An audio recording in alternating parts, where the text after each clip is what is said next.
Hello दोस्तों, एक बार फिर से हाजिर हूं मैं आप लोगों के लिए सऊदी अरब की बहुत ही इंपॉर्टेंट अपडेट्स लेकर। और दोस्तों आज की इस वीडियो में जो भी अपडेट्स है बहुत ज़्यादा इंपॉर्टेंट है, सो इस वीडियो को लास्ट तक जरूर देखिएगा। साथ ही अगर आप लोग चैनल पर नए हैं तो चैनल को सब्सक्राइब करके बेल आइकन को जरूर दबा दीजिएगा। दोस्तों मेरा नाम है शमशाद और आप देख रहे हैं सऊदी न्यूज़ तक। दोस्तों आज की वीडियो में सबसे पहली अपडेट सऊदी अरब से ही है। दोस्तों यहाँ पर सबसे पहली अपडेट उन लोगों के लिए है जो लोग सऊदी अरब के अलावा किसी अदर गल्फ कंट्री यानी कि जीसीसी कंट्री जैसे कि कतर, कुवैत, ओमान, बहरीन या फिर किसी अदर गल्फ कंट्री में जॉब करते हैं एज ए ड्राइवर। तो यहाँ पर दोस्तों अगर वो लोग सऊदी अरब आना चाहते हैं एज ए विजिटर या फिर यहाँ पर वो लोग अपने कफिल के साथ आना चाहते हैं सऊदी अरब में, तो यहाँ पर यह बताया गया है कि अगर कोई बंदा किसी भी जीसीसी कंट्री से सऊदी अरब में आता है तो वो बंदा वहीं के ड्राइविंग लाइसेंस से यहाँ पर गाड़ी चला सकता है, यानी कि सऊदी अरब में गाड़ी चला सकता है। साथ साथ दोस्तों यहाँ पर यह भी बताया गया है कि अगर कोई भी रेजिडेंस यानी कोई भी अजनबी किसी भी जीसीसी कंट्री यानी कतर, कुवैत, बहरीन, ओमान या फिर दुबई से आता है सऊदी अरब में, तो वहीं के रेजिडेंसी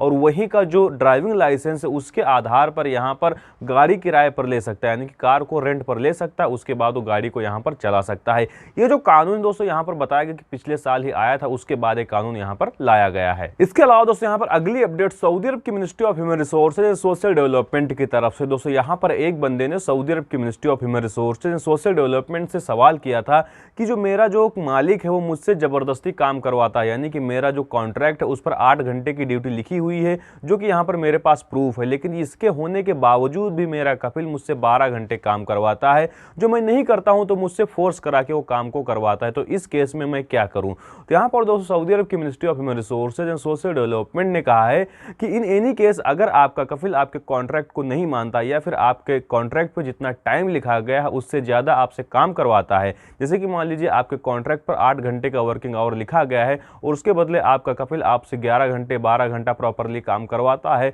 तो इस केस में आप सऊदी अरब की ministry of human resources and social development का जो ऑफिशियल एप्लीकेशन है उसके ऊपर आप शिकायत कर सकते हैं। आपको कोई भी प्रॉब्लम नहीं होगी, चाहे आप एंड्रॉयड यूजर हैं या फिर यहाँ पर आप एक iOS यूजर हैं, दोनों जगह एप्लीकेशन अवेलेबल है, आप दोनों जगह जाकर शिकायत कर सकते हैं। इसके अलावा यहाँ पर आप जो नंबर देख रहे हैं इस नंबर पर जाकर भी आप शिकायत कर सकते हैं, लेकिन यहाँ पर आपके पास प्रूफ होना चाहिए कि आपका जो कफिल है वो क्या वायलेट कर रहा है, यानी कि अगर आपका कफिल आपको सैलरी नहीं दे रहा है बराबर या फिर आपसे काम ज़्यादा ले रहा है जितना आपके कॉन्ट्रैक्ट पर लिखा हुआ है उससे ज़्यादा अगर आपका कफिल आपसे काम ले रहा है, तो यहाँ पर वो बंदा सऊदी अरब का जो लेबर लॉ है उसको वायलेट कर रहा है, यानी कि उसका उल्लंघन कर रहा है। तो यहाँ पर जब आप शिकायत करेंगे तो आपसे एक प्रूफ जरूर मांगा जाएगा। तो आपके पास अगर प्रूफ है कि आपका कफिल सऊदी अरब के लेबर लॉ को वायलेट कर रहा है तब आप उसका शिकायत कर सकते हैं और आपकी सुनवाई भी अच्छी तरीके से की जाएगी। इसके अलावा दोस्तों यहाँ पर अगली अपडेट सऊदी अरब की ministry of human resources and social development की तरफ से। दोस्तों यहाँ पर यह अपडेट में बताया गया है कि सोशल मीडिया पर कुछ दिनों से एक पोस्ट देखे जा रहे हैं जिनमें बताया गया है कि अब सऊदी में एक हफ्ते में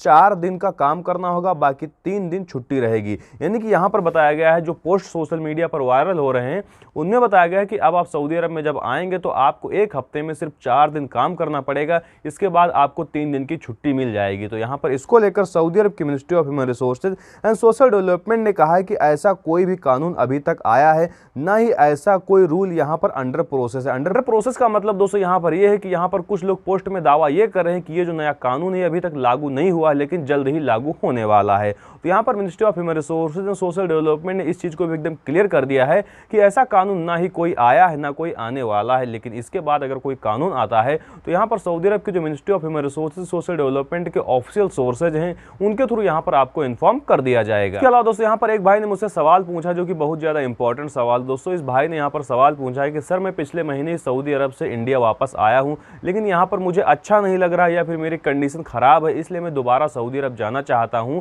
लेकिन प्रॉब्लम यह है कि मैं खुरूज निहाई लगवा के नहीं बल्कि खुरूज औदा यानी कि छुट्टी पर आया हूं और मेरा जो पासपोर्ट है यहाँ पर पासपोर्ट भी ECNR नहीं बल्कि ECR है। तो क्या मैं न्यू वीज़ा पर सऊदी अरब जा सकता हूं या फिर नहीं जा सकता हूं? तो भाई मैं आपको बता दूं कि अगर आप लोग सऊदी अरब से छुट्टी पर जाते हो, छुट्टी पर जाने के बाद उसी वीज़ा पर आप वापस नहीं आते हैं तो यहाँ पर एक टाइम के बाद आपके ऊपर 3 साल का बैन लगा दिया जाता है। अब अगर आप सऊदी अरब न्यू वीज़ा पर आएंगे तो उन 3 साल के बाद ही आप आ सकते हैं, लेकिन यहाँ पर अगर आप बात कर रहे हैं कि पासपोर्ट ECR है फिर ECNR से कोई संबंध है तो जो आपके ऊपर 3 साल का बैन लगता है, इसकी जो काउंटिंग होती है जो आपका पुराना वीज़ा होता है उसकी exit and re entry visa की एक्सपायरी डेट से होती है। तो यहाँ पर आपके पासपोर्ट ECR है या फिर ECNR है, अगर आपके ऊपर 3 साल का बैन लग जाता है तो फिर वो लग ही जाता है। ये मैटर नहीं करता है कि आपका पासपोर्ट ECR है या फिर ECNR है। तो आज की इस वीडियो में बस इतना ही। मिलते हैं आपको अगली वीडियो में किसी अगले टॉपिक के साथ। अगर आपको कोई सवाल है तो हमेशा की तरह कमेंट का सेक्शन खुला हुआ है, अन्यथा मैं मिल जाऊंगा आपको इंस्टाग्राम पर भी। इंस्टाग्राम का ID आपको यहाँ पर दिख रहा है।